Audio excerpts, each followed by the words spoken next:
Se ele soltou alguém, se ele despachou alguém a troco de um pacote, ele vendeu sentença. Ele vendeu o despacho. Não sou eu que falei. A Malu Gaspar fala pacote. Tá lá no Globo. Plim, plim.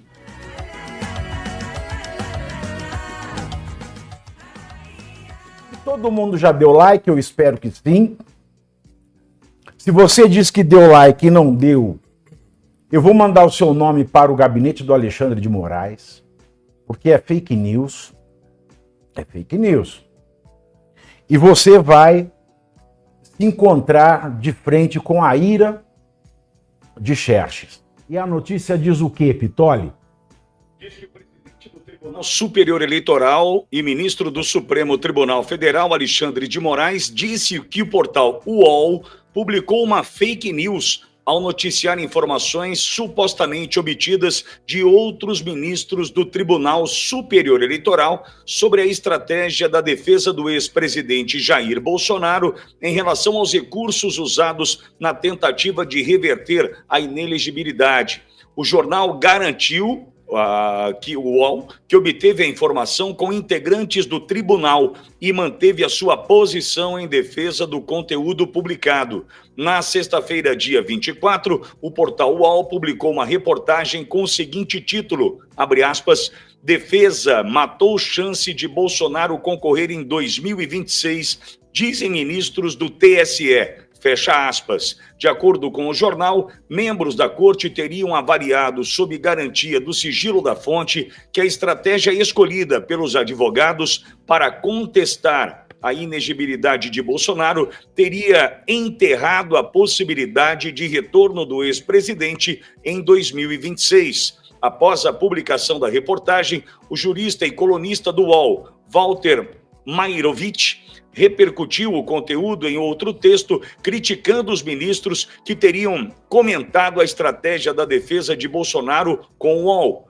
Em seu texto, Mairovich chamou os ministros do TSE de fofoqueiros e disse que os magistrados ofenderam a defesa do ex-presidente. Ainda na sexta-feira, dia 24, Alexandre de Moraes emitiu uma nota no site do TSE dizendo que a informação noticiada pelo UOL é falsa e criticando o artigo de Mairovich. Abre aspas, sob o manto do sigilo da fonte, a jornalista do UOL inventou fatos e versões. Ainda mais lamentável é o fato de um jurista como Walter Mairovich ter repercutido a matéria em sua coluna sem checar a veracidade das informações, elaborando uma coluna baseada em informações falsas, disse Alexandre de Moraes. Em outro trecho da nota, Pavi, Moraes disse que a reportagem do UOL mostra que as fake news e notícias fraudulentas não ficam restritas apenas às redes sociais. Fecha aspas, Pavi. Não, ele faltou ele falar que não fica restrito à direita também, né? Ele foi tímido aí, né? Ele foi muito tímido. Agora, você vê que engraçado, né, esse Alexandre de Moraes. Vamos lá. Seria engraçado se não fosse uma desgraça para este país. Mas é engraçado por quê? Primeiro ele fala, sob o manto do sigilo da fonte, em primeiro lugar, se é sob o manto do sigilo da fonte, ele tem que ficar quieto, porque se é sob o manto do sigilo da fonte, encerrou a conversa. Não tem sigilinho da fonte, nem sigilão da fonte, nem sigileco, sigilíssimo. É a garantia do sigilo da fonte jornalística, tá lá. Mas o que ele quer dar a entender? Ele quer dar a entender... Porque a gente já manja a conversinha fiada do Alexandre de Moraes. Sob o manto do sigilo da fonte, a jornalista ela quis espalhar fake news. O que ele vai tentar fazer com isso? A mesma coisa que ele está fazendo. Sob o manto da liberdade de expressão, ou seja, ele vai ferrar também, como próximo passo, o sigilo da fonte jornalística. E vale dizer aqui uma coisa também que eu nunca pude dizer à época, e que eu vou dizer pela metade. Eu vou dizer pela metade só, para vocês terem noção do que é isso aqui. O que eu vou dizer pela metade é, lembra quando vazou a imagem do 8 de janeiro na CNN? Pois bem, foi a primeira grande vítima da quebra de sigilo de fonte, foi feita nesta ocasião. Eu vou fechar e eu não vou mais adiante nisso. Agora, quando ele veio com essa conversa de sob o manto do sigilo da fonte, ele está tentando criminalizar o sigilo de fonte jornalístico. E quando o sigilo de fonte jornalístico morre, morre o jornalismo investigativo. Morre qualquer denúncia.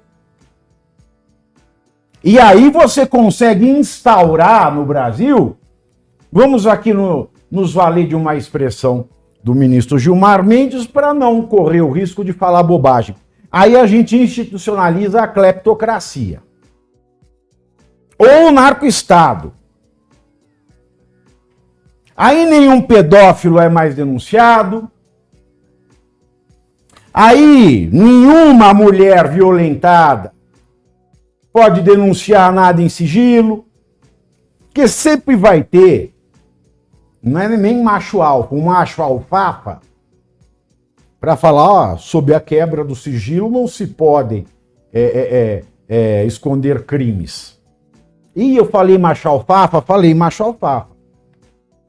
E repito, macho alfafa, porque você falar sob o manto do sigilo de fonte e condenar o sigilo da fonte, então você está condenando um instituto que é inato ao regime democrático.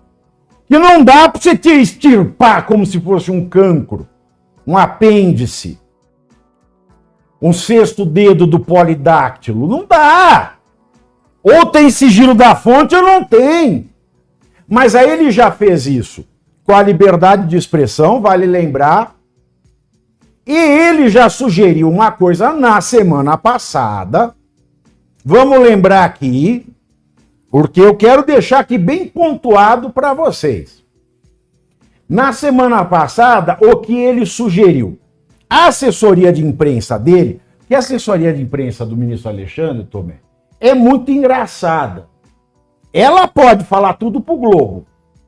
Ela pode falar pro jornal O Globo que ele vendeu sentença para tirar o Marcelo, que é ex-assessor do Bolsonaro, da cadeia, em troca de um pacotão que ele nomeou procurador-geral do Estado. Quem é que deu aquela fofoca pro Globo? Mas sabe o que é engraçado? A matéria da Malu Gaspar, da semana passada no Globo, que fala o seguinte: para que o ministro colocasse o ex-assessor do Bolsonaro fora da prisão preventiva, foram precisos os trabalhos de 3 pessoas. Um era o Temer, um era o outro advogado e o outro era o Tarcísio. Segundo matéria da Malu Gaspar do Globo. Eu não sei se a matéria da Malu Gaspar é mentira. Eu estou citando aqui exatamente o que ela falou, que é o Globo. Porque eu não vi o Alexandre falar que era fake news, viu, Pitoli? Eu não vi o Alexandre de Moraes falar que o Globo estava fazendo fake news. E o que a matéria da Malu Gasparzinho falava?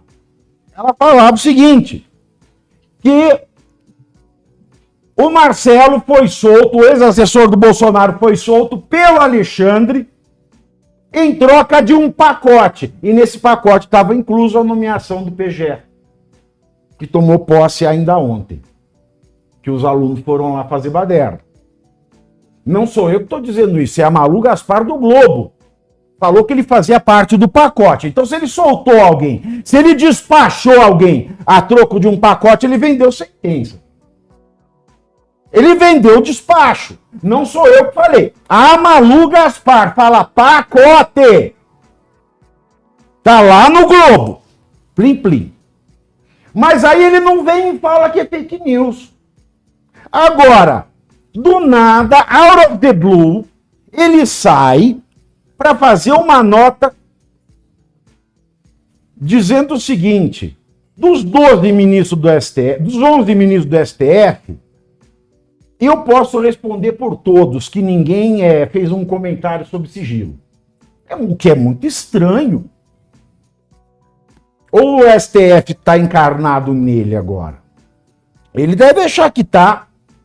Mas daí ele vem para falar que é mentira o que os outros 10 colegas dele podem ter dado com a língua nos dentes. Uai, se é sigilo, ele saiu fazendo uma enquete, ele foi assim: ô Gilmar, você falou isso que saiu no UOL? Ô Carmen Lúcia, você falou isso que saiu no UOL e pediu sigilo? É assim, quer me chamar de idiota? Me chama de idiota. Pega essa época e fala assim: ô bando de idiota! Você vai perguntar para alguém: oi, você falou sobre sigilo para algum... Ah, faça-me um favor. Aí ele vem falar que é fake news. Agora, uma coisa que saiu, uma matéria, que tem fonte do gabinete dele, que só tem envolvido o Tarcísio Temer, um advogado, a PGR e o gabinete dele. Aí ele não vem falar que é fake news, e a matéria fala que ele vendeu sentença. Tá tão escrachado desse jeito. E o detalhe, então ele pegou. Aí ele falou essa matéria, por que ele tava... essa matéria da Malu Gaspar me veio à cabeça? Me veio à cabeça a matéria da Malu Gaspar, porque o dia anterior dessa matéria, e um dia depois que eu protocolei o recurso do Clezão, a assessoria de imprensa dele, sempre a assessoria de imprensa dele, que é maravilhosa, é muito rápida a assessoria de imprensa do Alexandre Moraes. A assessoria de imprensa dele soltou uma nota no Migalhas, que é um site jurídico, que ele seria vítima de assédio judicial. Né? Eu entrei com a ação do Clezão, aí o Toffoli não deu. Os argumentos que o Toffoli usa para anular a multa da Odebrecht valem se é para Odebrecht. Se é para outro caso, não vale. Se é para um quitandeiro do povo pobre, não vale. Porque na cabeça do Toffoli, desses ministros, deve ser assim: um executivo da Odebrecht ser preso preventivamente sem razão legal, isso é uma tortura, né? É degradante. Agora, o quitandeiro médio brasileiro vai viver a vida dele, é a mesma bosta, é a mesma tortura. Deve ser isso que passa na cabeça dos alumeados ministros brasileiros.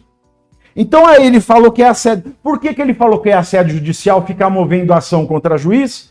Porque ele também quer interferir no direito de petição, que é uma garantia constitucional. Então ele já atacou o direito fundamental da liberdade de expressão, e já atacou semana passada. Já ameaçou, olha, não atacou, ele ameaçou atacar. E quando ele ameaça, ele faz. Abra o olho. A garantia constitucional da liberdade de petição. E hoje, por essa nota do TSE, ele ameaçou o quê? O sigilo da fonte jornalística. E vocês lembram que eu falei aqui uma vez? Vocês podem ter certeza que vai acontecer uma coisa. A partir da inelegibilidade do Bolsonaro, qual vai ser o próximo passo do TSE? Vai ser proibir vídeo de campanha com o Bolsonaro junto.